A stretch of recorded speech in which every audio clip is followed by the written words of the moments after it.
പ്രിയപ്പെട്ടവരെ, പനയംപാടത്ത് അപകടമുണ്ടായ സ്ഥലത്ത് ദേശീയപാതയിലെ സംയുക്ത പരിശോധന ഇന്നാണ്. ഗതാഗത മന്ത്രി KB. Ganesh Kumar സ്ഥലത്തെത്തും. Police, motor വാഹന വകുപ്പ്, ദേശീയപാത അതോറിറ്റി ഉദ്യോഗസ്ഥർ എന്നിവർ ചേർന്നാണ് പരിശോധന.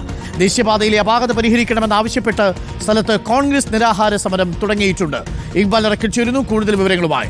ഇക്ബാൽ അറക്കൽ, പനയംപാടത്ത് താൽക്കാലികമായ ചില നടപടിക്രമങ്ങളാണ് ഇന്നലെ ചേർന്ന കളക്ടറുടെ യോഗത്തിൽ നിർദ്ദേശിക്കപ്പെട്ടത്. എന്നാൽ സൂക്ഷ്മമായ പഠനം നടക്കണം, അതിൻ്റെ വളവുകൾ നിവർത്തണം, ചെരുവുകൾ നിവർത്തണം, അശാസ്ത്രീയമായ നിർമ്മാണത്തിനെതിരെ നിലപാട് വേണം എന്നതാണ് നാട്ടുകാരുടെ ആവശ്യം. ഇന്നിപ്പോൾ കോൺഗ്രസ് അടക്കം പ്രതിഷേധിക്കുന്നുണ്ട്. എന്തൊക്കെയാണ് കൂടുതൽ വിവരങ്ങൾ? എന്തൊക്കെയാണ് ഇന്ന് പനയംപാടത്ത് നടക്കുക? പ്രതിഷേധത്തിൽ ആരൊക്കെ പങ്കാളികളാകും? ഇക്ബാൽ അറക്കൽ.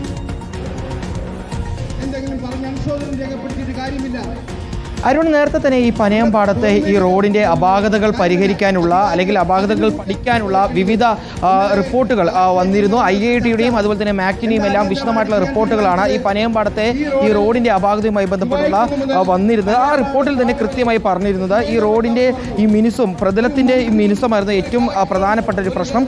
പനയംപാടത്തെ വളവിനൊപ്പം തന്നെ ഈ റോഡിൻ്റെ ഈ മിനുസും കൂടി ആകുമ്പോൾ അപകടങ്ങൾ വർദ്ധിക്കുന്നു എന്നുള്ളതാണ്. ഇത് പരുക്കനായിട്ടുള്ള ഒരു പ്രധാനമാക്കി മാറ്റാനുള്ള പ്രവർത്തനങ്ങൾ നടത്തണമെന്നായിരുന്നു IITയുടെ ഈ റിപ്പോർട്ടിൽ പ്രധാനമായും പറഞ്ഞിരുന്നത്.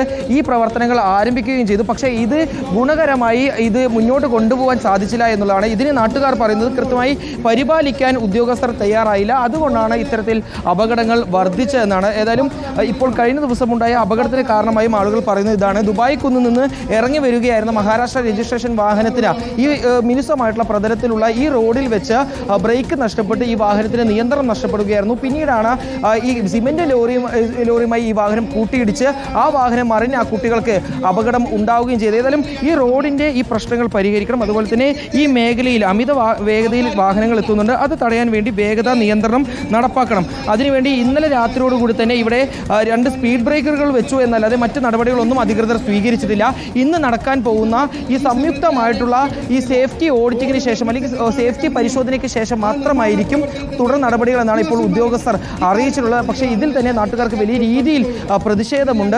എത്രയും പെട്ടെന്ന് ഈ മേഖലയിൽ ഡിവൈഡറുകൾ വെച്ച് ഇവിടെ വേഗതാ നിയന്ത്രണം കൊണ്ടുവരണം. അതുപോലെ തന്നെ ഈ റോഡിൻ്റെ ഈ പ്രതലത്തിൻ്റെ മിനുസം മാറ്റി അത് പരിക്കൻ സ്വഭാവമുള്ള ഒരു പ്രതലമാക്കി തീർക്കാനുള്ള ശ്രമങ്ങൾ നടത്തണമെന്നാണ് നാട്ടുകാരുടെ ആവശ്യം. ഇപ്പോൾ നമ്മൾ ദൃശ്യങ്ങളിൽ കാണുന്നത് കോൺഗ്രസിൻ്റെ നേതൃത്വത്തിലുള്ള അനിശ്ചിതകാല നിരാഹാര സമരമാണ്. കോൺഗ്രസിൻ്റെ കോങ്ങാട് ബ്ലോക്ക് കമ്മിറ്റിയുടെ നേതൃത്വത്തിലാണ് ഇപ്പോൾ ഇത്തരത്തിലൊരു സമരം നടക്കുന്നത്. അല്പസമയം കഴിഞ്ഞാൽ മുസ്ലിം ലീഗിൻ്റെ നേതൃത്വത്തിലും സമരമുണ്ട്. അവർ പനയംപാട റോഡ് ഉപരോധിച്ച് ഉൾപ്പെടെ നാട്ടുകാർ സമരം നടത്തുമെന്നാണ് അറിയിച്ചിട്ടുള്ളത്. കാരണം നാട്ടുകാർ ഇന്നലെ ഈ നടന്ന ഈ ചർച്ചയിൽ മന്ത്രി കെ കൃഷ്ണൻകുട്ടിയുടെയും അതുപോലെ തന്നെ പാലക്കാട് ജില്ലാ കളക്ടറുടെയും എല്ലാം നേതൃത്വത്തിൽ നടന്ന ആ ചർച്ചയിൽ പൂർണ്ണമായും സംതൃപ്തരല്ല. അവർ പറയുന്നത് എത്രയും പെട്ടെന്ന് ഈ റോഡുമായി ബന്ധപ്പെട്ടുള്ള പഠന റിപ്പോർട്ടുകൾ കൃത്യമായി തന്നെ പരിശോധിച്ച് അതിനുശേഷം നടപടി സ്വീകരിക്കണമെന്നാണ്. ഇപ്പോൾ നമുക്ക് ദൃശ്യങ്ങളിൽ കാണാൻ വേണ്ടി സാധിക്കും. പാലക്കാട് കോൺഗ്രസിന്റെ ജില്ലാ അധ്യക്ഷൻ എ തങ്കപ്പൻ ഉൾപ്പെടെയുള്ളവരാണ് ഇവിടെ ഈ നിരാഹാര സമരത്തിന് ഇവിടെ എത്തിയിട്ടുള്ളത്. ഉദ്ഘാടനം ചെയ്തത് DCC അധ്യക്ഷനായിരുന്നു.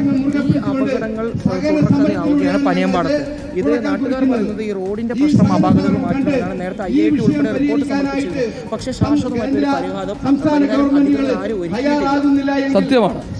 ഇത് നേരത്തെ തന്നെ ഇതുപോലെ നിരന്തര അപകട മേഖലയായി മാറിയിട്ടും അധികൃതരെ ശ്രദ്ധയിൽപ്പെട്ടിട്ടും പെട്ടില്ല എന്ന് പറയാം പെട്ടിട്ടും ഇന്ന് പോലും കലക്ടർ പറഞ്ഞത് അത് ഉണ്ടായിരുന്നു ആണ്. ഉണ്ടായിട്ട് എന്തുകൊണ്ട് ചെയ്തില്ല? വീണ്ടും 4 പേര് മരിക്കാൻ ഇടവരുത്തേണ്ട കാരണം ഈ അധികൃതരുടെ കുറ്റമാണ്, അവരുടെ കൊടുങ്കാര്യസ്ഥയാണ്, അവരുടെ ശ്രദ്ധക്കുറവാണ്, അവർ വരുത്തി വെച്ച അപകടമാണ്. ശരി. അതായത് പാലക്കാട് DCC അധ്യക്ഷൻ ഉൾപ്പെടെയുള്ളവരുടെ നേതൃത്വത്തിലാണ് ഇപ്പോൾ ഈ നിരാഹാര സമരം ഇപ്പോൾ ഇവിടെ പുരോഗമിക്കുന്നത്. അദ്ദേഹം ഉദ്ഘാടനം ചെയ്ത് ഇപ്പോൾ ഇവിടെ അവർക്ക് അഭിവാദ്യം അർപ്പിക്കുന്ന ഒരു സാഹചര്യം ഉൾപ്പെടെ ഉണ്ടായിരുന്നു. എന്തായാലും പനയംപാടത്തെ റോഡിന്റെ അശാസ്ത്രീയത പരിഹരിക്കണം, നാട്ടുകാരുടെ കാലങ്ങളായിട്ടുള്ള ആവശ്യമാണ്. പക്ഷേ ആവശ്യത്തിന് വേണ്ടി 11 പേരുടെ ജീവനാണ് കൊടുക്കേണ്ടി വന്നത്.